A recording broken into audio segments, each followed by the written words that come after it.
मेरी रिसर्च ये है कि हमने एक केले के दरख्त से एक ऐसी मशीन बनाई थी जो कि उससे धागा निकालती है, और उन धागों के बाद हमने इस ऐसे कपड़े का शक्ल बनाई, एक ऐसी उसकी शक्ल बनाई, स्ट्रक्चर बनाया, जो कि हम उसके बाद एक कॉम्पोजिट मटेरियल हम बना सकें। और फिर इस कॉम्पोजिट मटेरियल्स को हम कार के मुख्तलिफ हिस्सों के अंदर, जिसमें हमारे पास डैशबोर्ड्स हैं, हमारे पास डोर्स हैं, पैनल्स हैं, उसके अंदर इस्तेमाल कर सकें। DNFI एक UN की एक ऑर्गेनाइजेशन बहुत बड़ी है जो कि कुदरती फाइबर्स पे काम करती है पिछले चंद सालों से, और हर साल वो पूरी दुनिया से कुछ रिसर्च पेपर्स, कुछ ऐसे पब्लिकेशंस मंगवाती है पूरी दुनिया से कि जिसने कोई एक इजादी काम किया हो, इनोवेटिव काम किया हो। तो हमने पिछले साल अपना ये रिसर्च पेपर उनको भिजवाया, तो उस पर उन्होंने देखा कि यार ये एक एजाजी, एक नया काम है जो पूरी दुनिया में नहीं हो सका, क्योंकि ये काम कभी मतलब पूरी दुनिया में किसी ने नहीं रेप्लिकेट नहीं किया। तो हमने ये किया, और फिर उन्होंने जो है ना हमें सिलेक्ट किया, और फिर अपने पास जर्मनी बुलाकर हमें ये अवार्ड से नवाजा। ये रिसर्च का अरसा कुछ गलबन पिछले 3 सालों से जारी है, जिसमें हम नए नए काम, नई नई सोचें, और लैब्स के अंदर बैठ के, ऑफिस के अंदर बैठ के, मैं और मेरे सुपरवाइज़र कासिम सिद्दीकी साहब, हमने सोचा कि भाई इसको कैसे ऐसा बनाया जाए कि पूरी दुनिया के अंदर ये एक मतलब स्टैंडर्ड बन जाए, एक स्टैंडर्ड की सूरत में पेश हो। और 3 साल के बाद ये प्रोजेक्ट अल्हम्दुलिल्लाह आज मुकम्मल हुआ है। कुदरती जो केले के जो दरख्त है वो अमूमन सिंध के एरिया में और बलोचिस्तान में लजबेला के इलाके में बड़े ज़्यादा पाए जाते हैं। मैंने अपने बैचलर्स के प्रोजेक्ट के अंदर मैंने केले के दरख्त से निकलने वाली धागे वाली मशीन बनाई थी, और फिर हमने ये लजबेला के अंदर, बलोचिस्तान का एक ज़िला है, वहाँ पर हमने ये लगाई, और फिर वहाँ से इस फाइबर निकलते हैं। इस मशीन में बेसिकली रोलर्स होते हैं जो कि उसको क्रश करते हैं, तोड़ते हैं, और फिर उस टूटने से वो धागे तने से इसके निकलते हैं। और फिर उन तनों से फिर हमने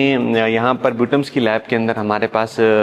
हाथ की खड्डी है, सेमी ऑटोमेटिक, उन हाथ की खड्डियों पर फिर हमने ये स्ट्रक्चर डेवलप किया। ये बिल्कुल प्लास्टिक का मुतबादिल है, और सिर्फ इस पे बाइंडिंग एजेंट इस्तेमाल होते हैं जो एपॉक्सी और हार्डनर होते हैं, जो कि सिर्फ 2 फैब्रिक लेयर को आपस में मजबूत से बाइंड कर दें। बाकी जो इसकी स्ट्रेंथ होती है, टेंसाइल स्ट्रेंथ, वो सब तमाम उसकी फाइबर की वजह से होती है। हमारी इस रिसर्च के अंदर जो हमारे सबसे साथ दिया वो नेचुरल फाइबर कंपनी है,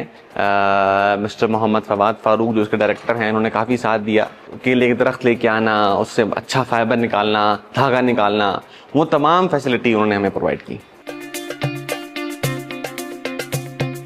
जो केले का दरख्त है वो अपनी ज़िंदगी में एक दफ़ा फ्रूट देता है, और उसके बाद उस केले के दरख्त को काट दिया जाता है, और उसका जो तना है उसको डिस्कार्ड कर दिया जाता है, फेंक दिया जाता है, जो कि एक बहुत बड़े वेस्ट का सबब बनता है, एक बहुत बड़ा एग्रीकल्चर वेस्ट बनता है।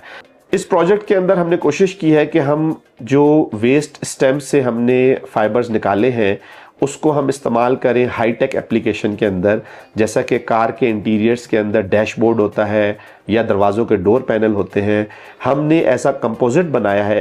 ऐसा मटेरियल बनाया है जिसके अंदर हमने इन केले के फाइबर्स को इस्तेमाल किया है, और एक ऐसा स्ट्रक्चर बनाया है जो कि इसको बहुत मजबूत बनाता है, देरपा बनाता है, और ये बायोडिग्रेडेबल है और माहौल दोस्त है। इस आइडिया को बेसिकली हमने कंसीव किया था 2001 के अंदर, जब कोरोना के अंदर हम सब जो है वो ऑनलाइन क्लासेस की तरफ चले गए थे। तो उस वक्त हमने इसके ऊपर बहुत ज़्यादा लिटरेचर रिव्यू किया,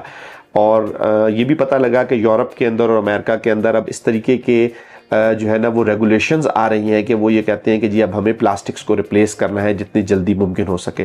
तो उस आइडिया को लेके हम उस वक्त से मुख्तलिफ नेचुरल फाइबर्स पे काम कर रहे थे, और उसके ऊपर रिसर्च करते हुए हम यहाँ तक पहुँचे कि हम इस केले के तनों के इस वेस्ट को इस्तेमाल करके हम अपने कंपोजिट्स और प्लास्टिक का मुतबादिल बनाए। तो मैं अपने सारे स्टूडेंट्स को ये कहूँगा कि आजकल के दौर में अगर आपके पास इंटरनेट मौजूद है, जो कि अगर आपके पास अपने घरों में नहीं है तो यूनिवर्सिटीज़ के अंदर ये इंटरनेट मौजूद है। आपको इस बात की ज़रूरत है कि आप अपना एरिया सेलेक्ट करें, आप अपना प्रोजेक्ट सेलेक्ट करें, उसके ऊपर आपको कंसिस्टेंसी के साथ मेहनत करनी पड़ेगी, चाहे उसमें 1 साल लगे या 2 साल लगे। जब आप हार्ड वर्किंग करते हैं और आप अपने गोल आपका क्लियर होता है, विजन आपका क्लियर होता है कि मैंने इस प्रोजेक्ट के ऊपर काम करना है, तो दुनिया के अंदर बहुत सारी ऑर्गेनाइजेशंस हैं जो कि आपके लिए रास्ते खोलती हैं पूरी दुनिया में जाने के और अपनी रिसर्च को प्रेजेंट करने के।